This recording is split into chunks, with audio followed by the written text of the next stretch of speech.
Good morning. Welcome to this week's presentation. We are pleased to have the return of Mr. Ian Moore, who I consider to be somewhat of an expert on Royal Canadian Navy and Royal Canadian Navy Air Fleet subjects. He's been here before talking about the basic principles of ship modeling, and he's also graced us with a presentation on Royal Canadian Navy colors through the years. Today he's going to walk us through a fascinating display of models he's built representing Royal Canadian Navy aircraft types and color schemes. You said for about the last 20 odd years? Yes, this represents a 20-year history span of the Royal Canadian Navy. Yeah. We're always pleased to have him, and we're looking forward to his presentation. Take it away, Ian. Thank you very much, Bill. Good morning. I'm pleased to be able to talk about this subject because it's been near and dear to my heart. 1946 in Dartmouth Nova Scotia was a very notable year for two reasons. One, it was the formation of the Royal Canadian Naval Air Service post-war, and it was also the year I was born. One is more notable than the other. Anyway, the RCN during World War II, there was not much RCN air service coverage during the First War. During World War II, the Royal Navy and the Canadian Navy operated together very, very closely. So during the Pacific War, the RCN had dreams of becoming a blue water fleet, and that meant they had to have aircraft carriers and cruisers and other large ships rather than just the small corvettes that we won the war with. So the Pacific War was quite different than the Atlantic War. Accordingly, many Canadian pilots served with the Royal Air Force and also, less notably, with the Royal Navy on their carriers during the war. Many of these pilots, including a few aces, with the exception of our only VC winner, many of the aces served on post-war with the RCN. Anyway, also during the war, Dartmouth Air Station was one of the maintenance depots for the Royal Navy aircraft as they came in and out of Halifax across the Atlantic. That included the catapult aircraft and the escort carrier aircraft that were there quite frequently. An example of which would be the Swordfish aircraft. Also during the war, as the Swordfish became more obsolete with the Royal Navy, they got shipped out to Yarmouth, Nova Scotia for the 1 Naval Air Gunners Group. There was a school for Naval Air Gunners and observers, and they had over 100 Swordfish on strength, or close to 100 Swordfish on strength in Yarmouth. So notable subjects to use. I won't go into the history of Hampton Gray or the aces during the war that precedes this series.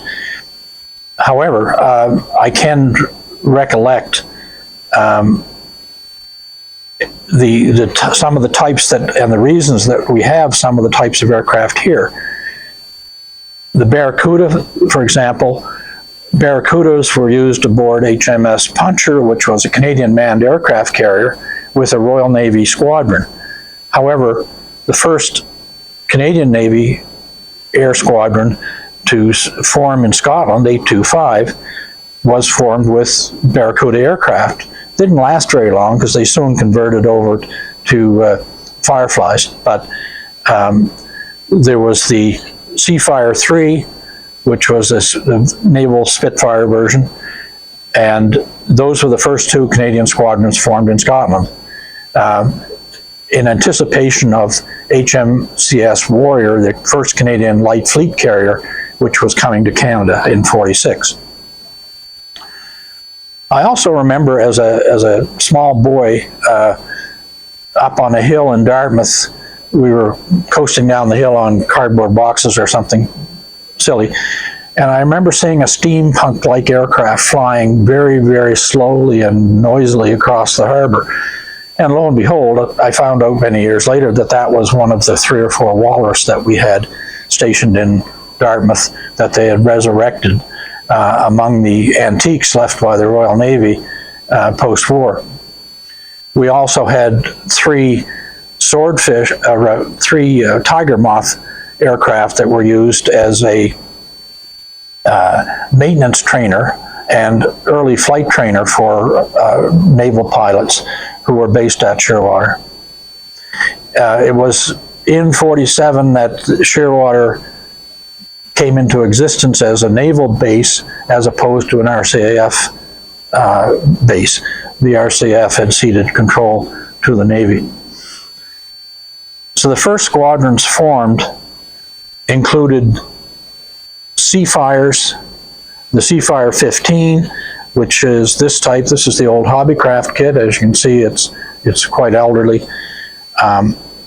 And there were 3 squadrons that used Seafires. They were not a very good aircraft for Canadian use. They had all sorts of carburetor troubles and so on. So they didn't really serve a long period of time aboard the Warrior, the carrier, when she came to Canada. But they did have a lot of them. Alongside the Seafire, we had the early Firefly 1s, which are these. Now you'll notice, I guess one of the things I would like to try and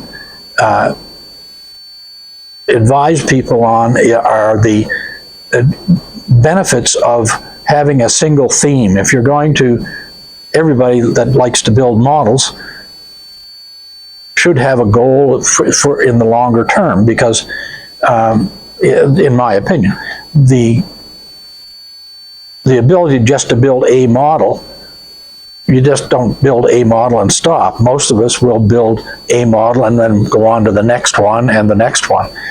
My personal view is that it's always nice to have a theme of following a theme of continuity.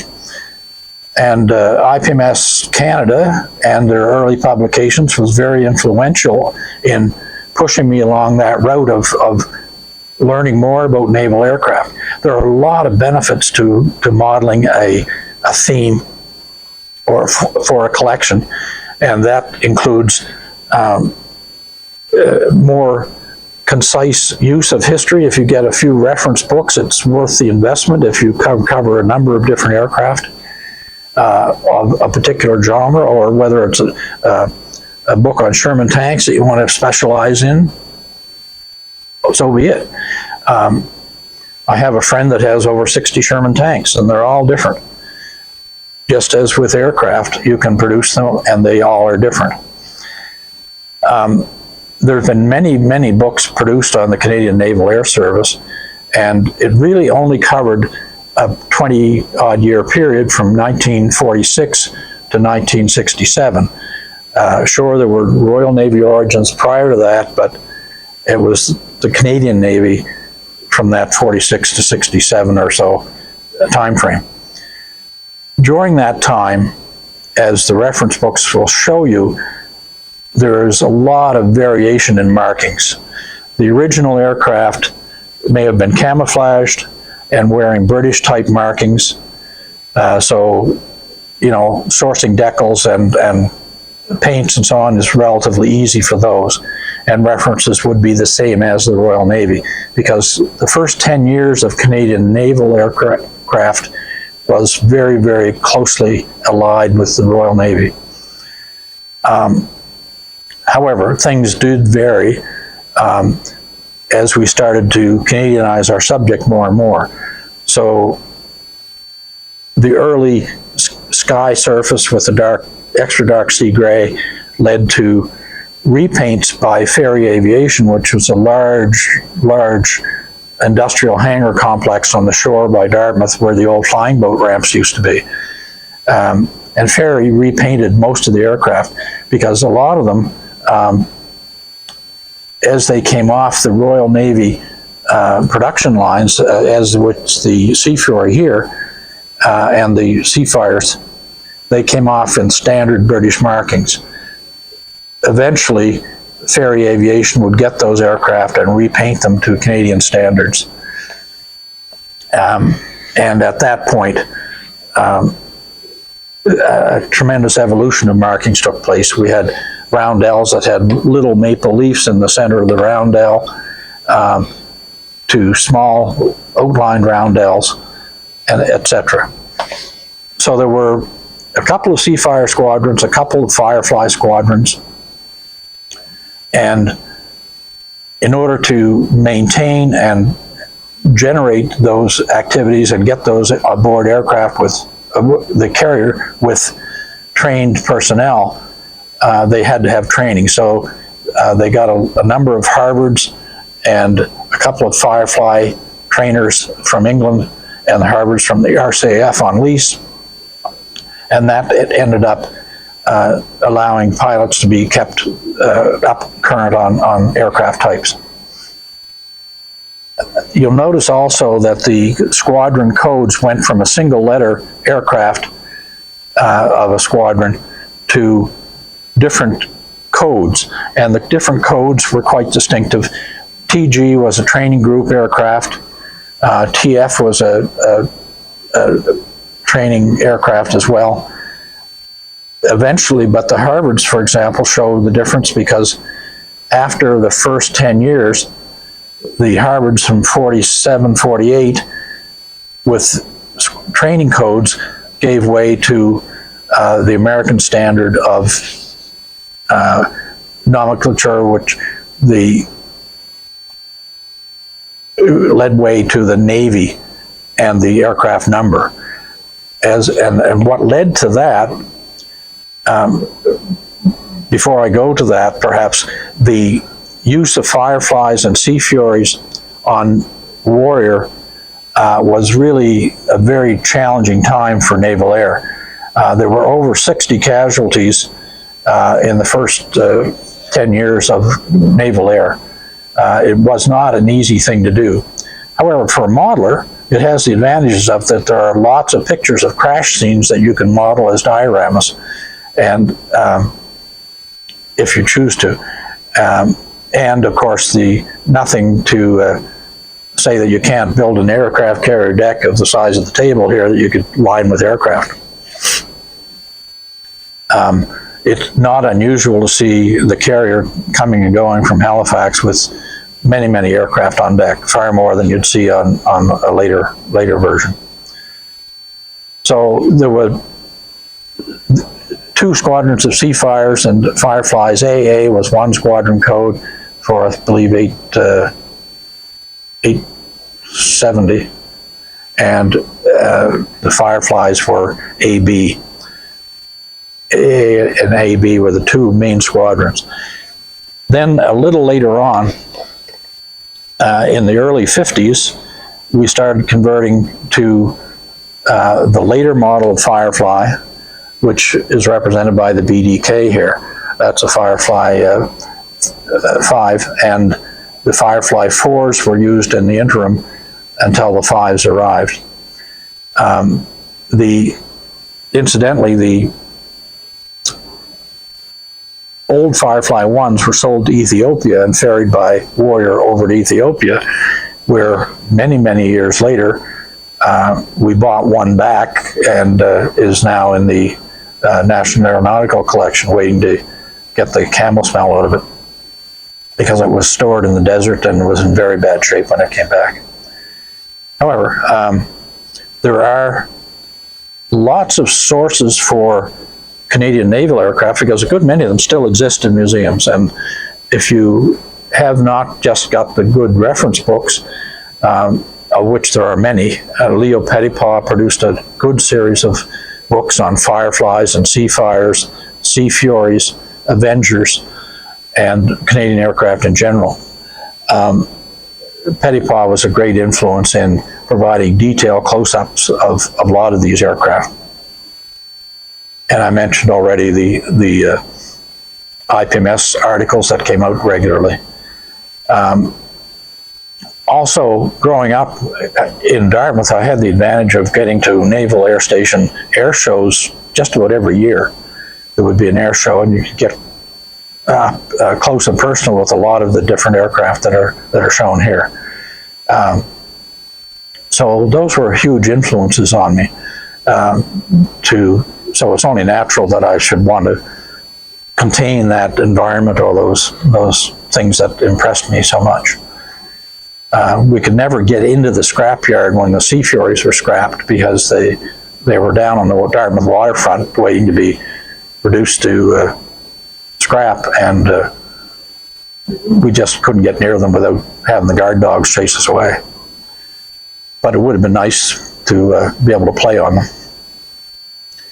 The other, so the Sea Furies came off the UK production lines in a dark sea gray with a sky underside, extra dark sea gray with a sky underside. They were then repainted and became a light gray sky gray, I guess they call it, and a dark gray rather than extra dark sea gray. We also had aircraft, naval aircraft, that went to Namao in Alberta for cold weather trials, and the ZZA there is an example of one of the Sea Furies that went out there, and actually several of them were crashed because of the not liking the cold weather very much. So that brings us into the early 50s. The first 10 years, like I said, there was a lot of catastrophe, a lot of learning and training that had to go on, and Canadian pilots, certainly during the war, a lot of Royal Navy pilots were trained in Kingston and at the training schools there. However, it was during the mid to late 50s that a transition occurred where, after the first 10 years of early trials and tribulations, the Canadian Navy moved more towards the American way of doing things. And that's when things shifted from the letter codes for the squadrons to the CSMA schemes of colors, and changing to the Navy with the aircraft number as the identifier. And those were done as a reflection of the American way of doing things. Incidentally, the Canadian Navy used about 16 or 17 different types of aircraft, one of which is not represented here. But other than that, I think I've got one of every type that we used, at least one. They also had about 16 or 18 different squadrons. When the American system came in, we moved from the British method of 803 squadron versus, or 825 squadron, to become VF or VS or VU. So the V meant a fixed wing, H was a helicopter, and so the squadrons would become VF for a fighter, fixed wing fighter squadron, VX for a experimental squadron, VU for a utility squadron, which the Expediter represents, VT for training squadrons. So they had different designations, so you could tell from the squadron number what its major role was.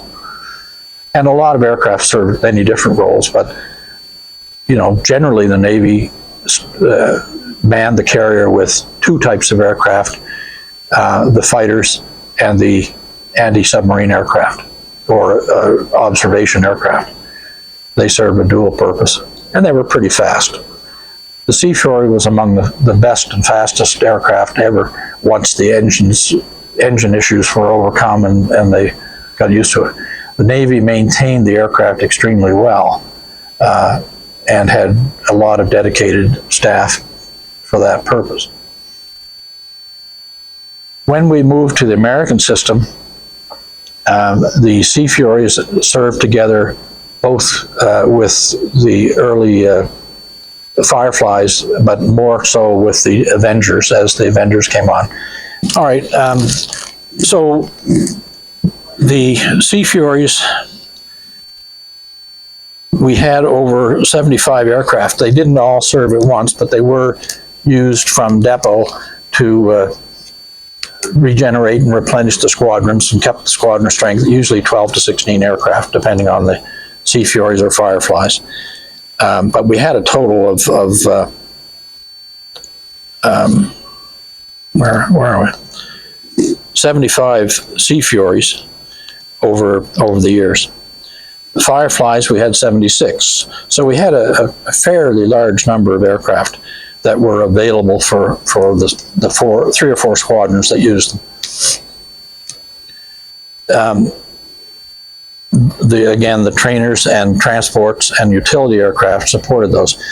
FRU was the Fleet Reconnaissance Unit, and that was used to support the training and use of observers and getting people around. So in the 50s,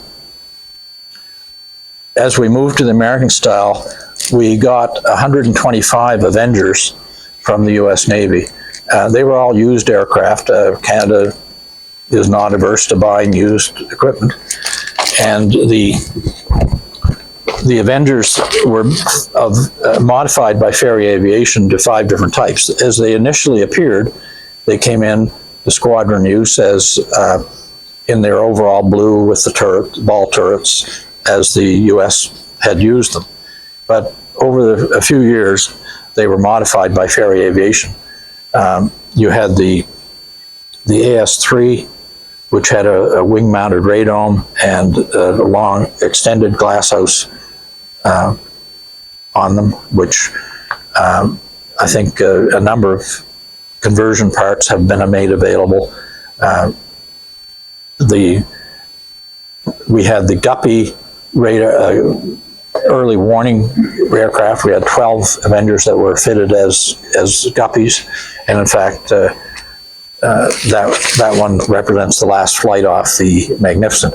The Magnificent was the second carrier that replaced the Warrior in 1948 and served until 1957 when Bonaventure came along.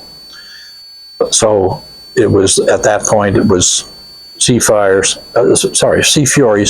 and Avengers operating together as a fighter and anti-submarine aircraft. After 1955, we developed the use of the helicopter. The helicopters came about for a number of reasons. Rescue, certainly to do Angel flights and rescue of any downed aircraft quickly. The carrier always operated with a destroyer as a plane guard to catch survivors if they could, but the helicopter was often fastest and better at that. The HU-21 helicopters did a lot of mercy flights and were used in the Suez Crisis and other events all over the world, because the carrier went just about everywhere and were used in a lot of major exercises. The helicopter with the big Dayglow letters on them are the anti-submarine helicopters, which we also developed the use of, and they had sonobuoys for dipping sonar, so they could supplement the destroyers and go out in advance of destroyer escorts, lower their dipping sonar and get a fix on a sub and home the destroyer in on it. They would also carry homing torpedoes to counter the submarine. So that was a good reason for naval air. That in turn led to, even though these were all flown off of helicopter, the aircraft carrier, the Magnificent, it also led to the development of helicopters for other uses within the Navy. The Paseki Hup 3, of which we had 3, were used on HMCS Labrador in our first circumnavigation of North America through the Northwest Passage in 1955. And the Little Bell trainers were also used for training and utility. They were used on Labrador as well. Another story I remember as a kid growing up in our summer cottage out on Coal Harbor, which is just the other side of Cow Bay from Shearwater, and there are lots of mud flats there, and I can remember watching one of these little HTL helicopters land in the mud flats, and because of an engine problem, and once she landed, it wasn't getting out easily. It was stuck solid, so they had to sort of disassemble it and use one of the Pasekis to lift it off and carry it home, which was very trying for the pilots, I'm sure. They might have been digging some clams while they were waiting, I don't know. So into the latter half of again, there's a huge variation of markings. The target tug markings, which is the last Avenger flight, she was used as a target tug to tow targets for the ships. And a long banner would be towed well behind the aircraft, and the ship would shoot at it to try and improve their gunnery. This one is a version of Avenger with a mad boom for submarine detection, as well as the radar, but it was used by VC, which is another squadron code for reserve flying squadron, and that one was actually based in Toronto. Also, you'll note that naval aircraft have a distinct advantage in that they all have folding, or most have folding wings, and there's 2 or 3 different designs shown here for folding wings. So again, part of the challenge when you're building a collection is to show them in different states, as if they were in a hangar deck for very close, where space is very, very important. And to get them down through the elevators, they can't do that with the wings out most of the time. So there are different mechanisms for wing folding. The jet age came after 1955 when Silver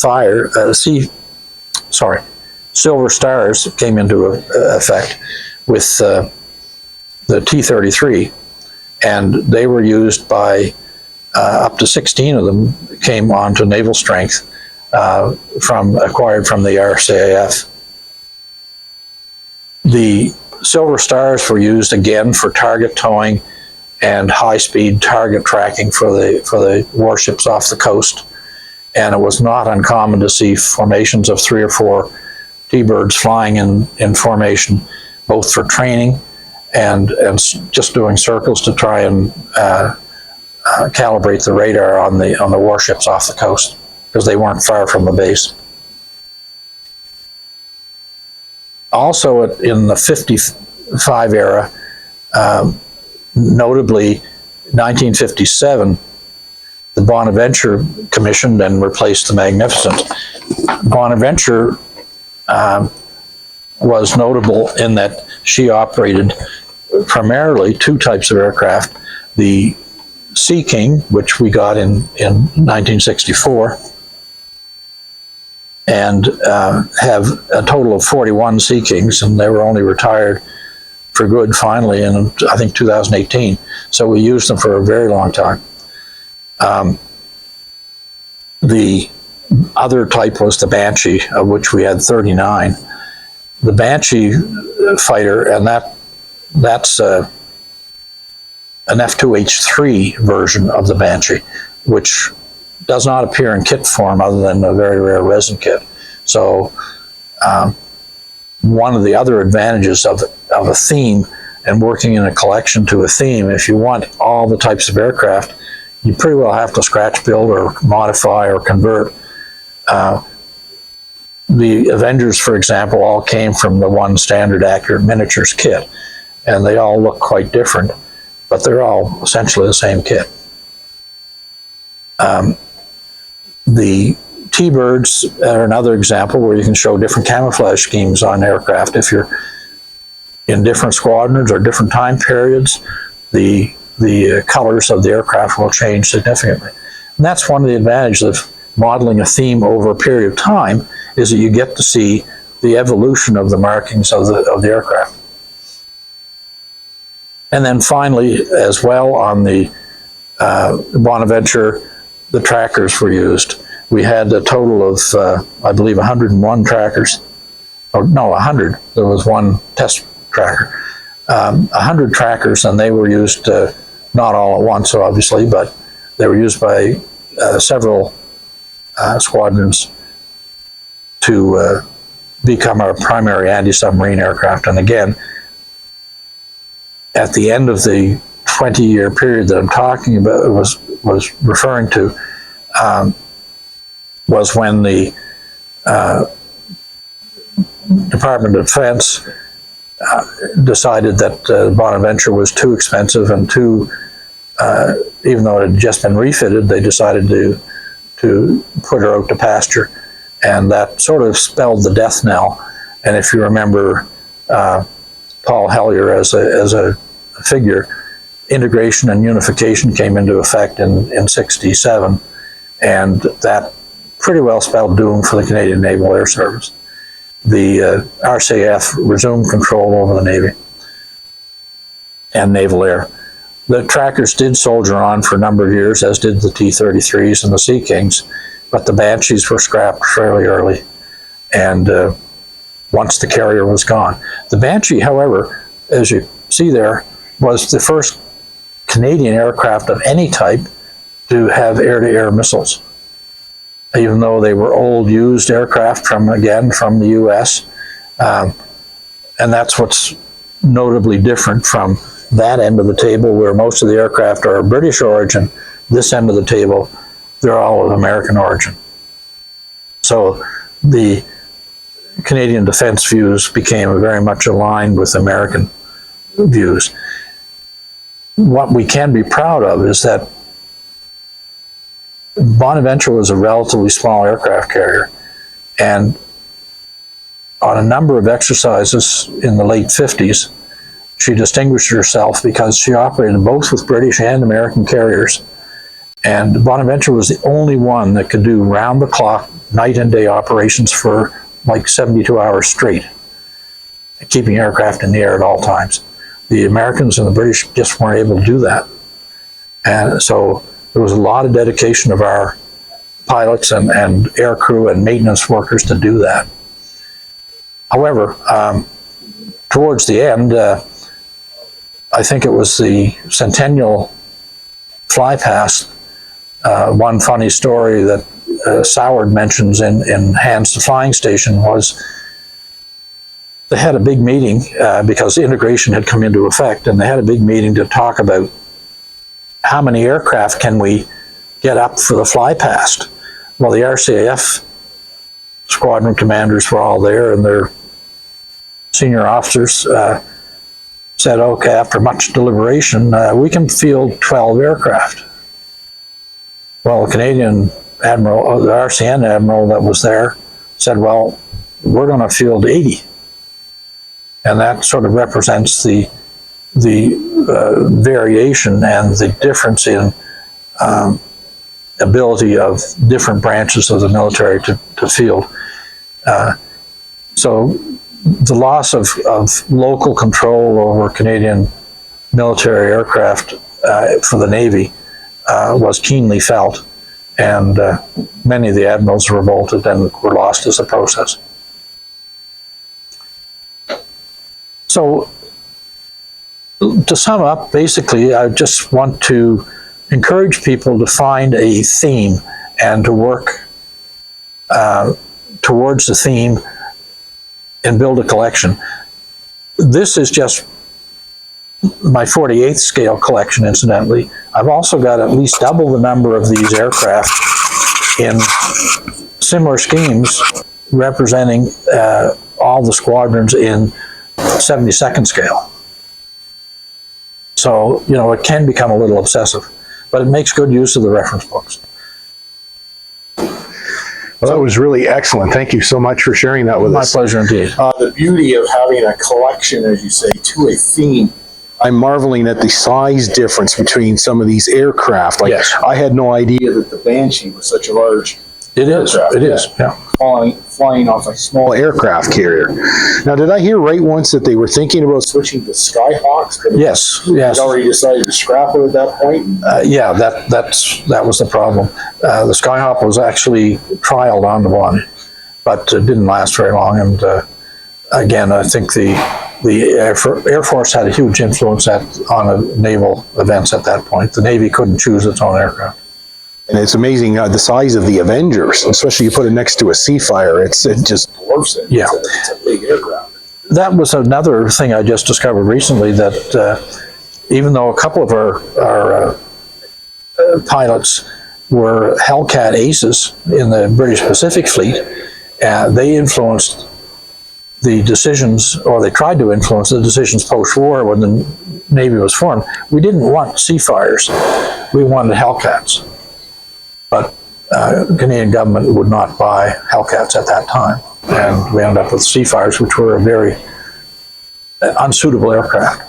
But the Navy made do with them and had a good run with them. I noticed you have some interesting looking. There's lots and lots of reference material, Bill. My favorites include this one, which is a summary by Bill Kilgrain. I'm a big fan of Patrick Martin and his books. He's got two versions which are exclusively on markings of Canadian naval aircraft. As I said, there's a lot of variety and color in the squadron markings, and you know, the diamond, what do they call them? Diamonds on the Banshees, for example. There was also, I didn't mention, a lot of aerobatic teams, which there was a set of 4 Banshees called the Grey Ghosts. There was an aerobatic team at the CNE with Seafires early on, Watson's Flying Circus. And so there was a lot of demonstrations. I can remember at Shearwater one day seeing at one air show where they had 6 of the HTL helicopters, the little yellow ones, and they were all dressed up as dancing puppets, and they hovered above the runway as dancing puppets, which was quite amusing for a 10-year-old. Now, these books currently in print, or are they? They are. They're expensive, but they can be obtained through Patrick Martin online, and he'll get them out to you very quickly. I'll see if I can find a link for that. Yeah. Lastly, I see this neat little That's piece the of same kit thing. here. That's sort of an excerpt from the Martin books, but it shows again the early types. It's a two-sided thing. I don't know if these are still available, but they probably are. I just used it as a checklist to say, have I built all of these yet? The one aircraft that I am missing, by the way, is the Avro Anson. There were lots of Ansons in Canada. The Navy had 3 Mark 5 aircraft, sorry. And this particular one ended up in the middle of Lunenburg Harbor. So it's a story of its own, I'm sure. They were the trainers for the British Commonwealth Training Plan, I think it was? Under BCATP, yeah. Yeah. But the RCN actually used 3 of them, mainly for transport and training. Yeah. There were 1 silver one and 2 yellow ones. Right, like the Herbert was a nice collection. Thank you. So the advantages of building to a collection also, which I didn't mention, are that you can use less investment in paint. You know, you just have to have a few colors of gray and maybe a little bit of silver to mix in, some Day-Glo red.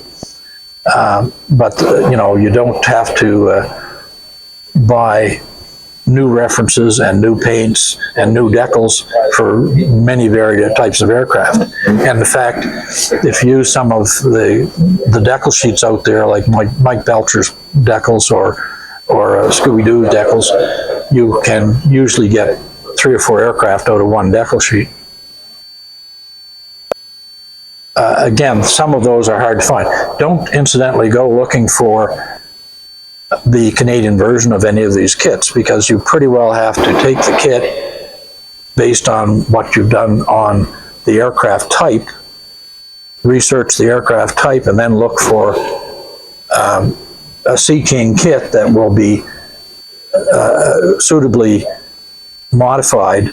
This one, for example, has resin sponsons on the old Hasegawa kit because the sponsons are different on the Canadian one, as they always are. And some of the old kits, like the old Revell horse kit here, may be hard to find and require a lot of modification to get to better standards, like adding steps and winches and things like that. Luckily for us, if you can't find an accurate miniatures Avenger, they've been reissued by both Academy Some of and them, Italeri. yes, good. Some of them have been around for a long time. Still very good kits. And the tracker, the kinetic trackers are always nice kits too, and I think they've just been reissued. I think so, yes. Well, thank you, Bill. Well, I think that about does it. We'd like to thank Mr. Moore again for spending a Sunday morning with us to talk about this fascinating subject. Hope we can get him back again in the future for other little chit chats and whatnot. If you have any questions about what he talked about today, please leave a comment below and I'll make sure Mr. Moore gets them and we will answer any inquiries you have. As always, thank you for watching and we'll see you on the next video. Ciao. Okay, don't forget, please subscribe, slap that bell, hit that like button, and join Team Hobby Center.